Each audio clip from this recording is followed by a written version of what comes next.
जम्मू कश्मीर से आ रहा हूं और केवल यहां की सभा के लिए आया हूं, अन्यथा मेरे और भी कार्यक्रम थे। मैंने कहा नहीं, मैं जाऊंगा सरधना में, मैं इस बार जरूर जाऊंगा, 24 में मैं जरूर जाऊंगा।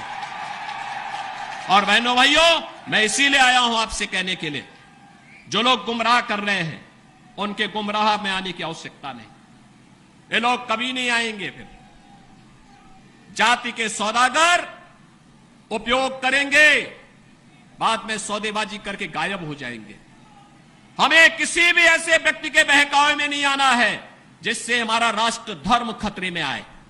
याद रखना, इस देश के राष्ट्र धर्म को हमेशा खतरा जब भी आया है, इन्हीं लोगों के कारण आया है जिन्होंने जातीयता के आधार पर समाज के सामाजिक ताने बाने को छिन्न भिन्न किया है, हमेशा छिन्न भिन्न किया है।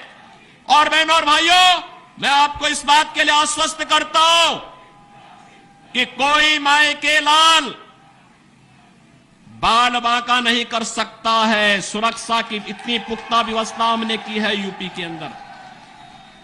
आज आप देखते होंगे बड़े बड़े दुर्दांत माफिया और अपराधी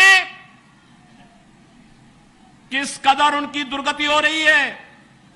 आप देख रहे होंगे, जिनके नाम से ही लोग कर्फ्यू जैसा माहौल होता था, आज उनकी दुर्गति क्या है, हर व्यक्ति देख रहा है। इन माफिया और अपराधियों की स्थिति क्या है, आप रोज सोशल मीडिया के प्लेटफॉर्म को उठा करके देखते होंगे। एक दुर्दांत माफिया ऐसा भी था, बहनों और भाइयों, जब आज समाजवादी पार्टी की सरकार के समय चलता था तो मुख्यमंत्री हो या मुख्य न्यायाधीश, इन सब के काफिले रुक जाते थे और माफिया का काफिला निकलता था। और जब हमने कार्रवाई की उस माफिया के खिलाफ और उसको रगड़ करके कोर्ट के सामने प्रस्तुत किया तो उसकी पैंट गीली हो गई थी, उसकी पैंट गीली हो गई थी। और तब हमने कहा था, उस समय उसको हमने कहा था, कानून को रौंदने वाले, आज कानून कितना बड़ा होता है यह एहसास हो रहा है कि नहीं हो रहा है। और निर्दोष लोगों को मारोगे तो मिट्टी भी नहीं मिल पाएगी। और बहनों और भाइयों, इसीलिए मैं आया हूं आपसे कहने के लिए, देखो, जिनकी गर्मी हम शांत कर चुके हैं उनको गर्म मत होने दीजिए। अब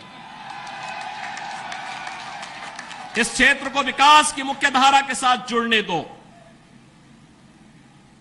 उनकी सबकी गर्मी शांत हो गई है, वे गए काम से।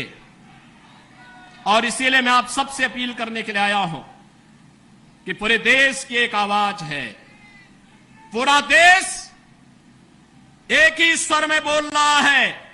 और वह बोल रहा है कि फिर एक बार मोदी सरकार